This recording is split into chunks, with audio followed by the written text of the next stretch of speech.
Voltando agora aqui para as ruas de São Paulo, para falar que após serem condenados ao pagamento de multa por propaganda eleitoral antecipada, o deputado federal Guilherme Boulos e o presidente Lula retomam as agendas conjuntas nesse final de semana aqui na capital. Beatriz Manfredini tem mais informações. Lívia, a expectativa é que os dois estejam no mesmo palanque no próximo sábado, em eventos tanto na parte da manhã quanto na parte da tarde. Junto com o presidente Lula e o deputado federal Guilherme Boulos, do PSOL, que é pré-candidato à prefeitura aqui de São Paulo nas eleições deste ano, também deve estar em cima do palco a pré-candidata a vice nessa chapa encabeçada por Guilherme Boulos, que é a ex-prefeita Marta Suplicy, também do PT. A expectativa, então, é que no sábado eles participem de 2 eventos aqui na capital paulista. Pela manhã devem ficar pela Zona Leste e é previsto que o presidente Lula anuncie recursos para a criação de um Instituto Federal em Cidade Tiradentes. Ele já tinha falado sobre esse assunto, assim como o próprio Guilherme Boulos. Também há a expectativa de anúncio de recursos para a Unifesp, a Universidade Federal aqui de São Paulo. Já na parte da tarde, a agenda dos 3 deve ficar concentrada na Zona Sul. Também deve ser anunciado um Instituto Federal ali na região do Jardim Ângela e o presidente Lula também deve fazer o anúncio de recursos para a extensão da linha de metrô que passa por lá. Bom, a expectativa com isso é uma que a gente já vem contando aqui desde o início do ano, desde que Boulos oficialmente se colocou como pré-candidato e ganhou o apoio de Lula, né? A expectativa de que ele saia fortalecido dessas aparições ao lado do presidente. É importante lembrar que no pleito de 2022, o presidente Lula ganhou as eleições aqui na cidade de São Paulo. Então, há uma expectativa de que essa aparição conjunta fortaleça Boulos nas intenções de voto, né? E a aparição ao lado de Marta também. Tudo isso bastante pensado já para essa pré-campanha, uma vez que o principal adversário de Guilherme Boulos nesse momento, que é o atual prefeito de São Paulo e pré-candidato à reeleição, Ricardo Nunes, tem a figura do ex-presidente Jair Bolsonaro o apoiando, né? Boulos já disse algumas vezes que não pretende polarizar essas eleições e repetir o que aconteceu em 2022, mas na prática, então, tem sim essa expectativa de fortalecimento e de aparecer ao lado de Lula o máximo de vezes possível. Lembrando, como você bem disse, Lívia, que a última aparição deles de forma conjunta foi no dia 1º de maio, dia do trabalho, em que ambos foram multados pela Justiça Eleitoral, já que Lula, durante o discurso, pediu votos para Guilherme Boulos, o que não é permitido ainda, uma vez que não estamos dentro ainda do período de campanha eleitoral. Muito obrigada pelas informações, Beatriz Manfredini. Vamos ouvir a Amanda Klein e o Cristiano Beraldo sobre essas movimentações. Ontem nós trouxemos mais uma pesquisa de intenção de votos aqui na capital, Amanda, mostrando mais uma vez aquela tendência de empate técnico entre Ricardo Nunes e Guilherme Boulos.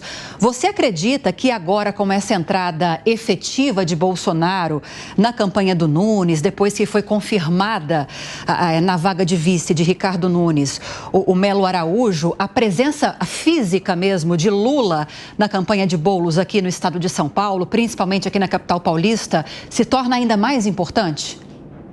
Olívia, eu acho que são estratégias diferentes.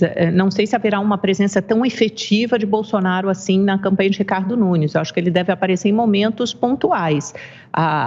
Quando entrou o vice, né, o Melo Araújo, como indicação de Bolsonaro, isso foi uma necessidade para manter a composição política, manter o apoio do Bolsonaro e principalmente para tentar sufocar esse crescimento do Pablo Marçal, porque esse foi o grande diferencial das últimas rodadas de pesquisa, a entrada de Marçal que acabou tirando o voto de Nunes. Isso foi comprovado pela Paraná Pesquisas divulgada ontem, que você vê o Ricardo Nunes à frente do Boulos, 28 a 25, mais ou menos, arredondando os números, e o Pablo Marçal com um pouco mais de 10% das intenções de voto. O que é esperado? Que nos próximos levantamentos, e principalmente quando você chegar na época das eleições propriamente ditas, né, do horário da disputa eleitoral, Pablo Marçal, sem uma chapa de vereadores, sem tempo de TV e rádio, sem recursos e também sem a participação nos debates, tende a minguar. E aí o apoio de Bolsonaro a Nunes fará com que esse candidato cresça. No segundo turno ele leva vantagem contra Boulos, porque consegue reunir ali o apoio da direita. Então você terá necessidade de entrada efetiva de Lula na campanha de Boulos, mais uma aparição muito menor da de Bolsonaro na campanha de Nunes. Pois é, a gente tem, de fato, estratégias diferentes. É claro que a estratégia de Bolsonaro, quando apoia Nunes, é simplesmente passar a mensagem de que São Paulo não pode permitir a vitória de Boulos, porque Boulos não representa o respeito à ordem e não tem experiência de gestão para uma cidade tão complexa como São Paulo. Duvido muito que Jair Bolsonaro vai focar a sua atuação exaltando as qualidades de Ricardo Nunes, até porque Ricardo Nunes não tem uma trajetória política que coincide com essa imagem de representante da direita, com valores de economia liberal, etc., que Bolsonaro vem representado. E acho que nesse cenário, se Lula se engajar na campanha de Boulos, o trabalho fica mais fácil. Quer dizer, a associação direta de Lula e Boulos facilita a percepção de que, assim como o Brasil anda por um caminho, um atoleiro econômico, essa fórmula de gestão, que é um desastre no ambiente federal, poderá ser transferida para São Paulo conforme aconteça uma vitória de Boulos. Então, acredito que, pensando do ponto de vista do eleitorado de direita, o engajamento com a campanha de Nunes tende a aumentar conforme Lula se expuser mais do lado de Boulos. Bom, a Beatriz Manfredini trouxe informações a respeito da agenda de Boulos, focado principalmente no fim de semana. Vamos trazer agora a agenda de outros pré-candidatos. Ricardo Nunes cumpre compromissos como prefeito. Marina Helena se reúne como equipe que discute plano de governo. Altino Júnior tem conversa com trabalhadores. Kim Kataguiri participa de evento internacional de jogos. Tabata Amaral tem agenda interna. Pablo Marçal e Datena não retornaram sobre as agendas deles.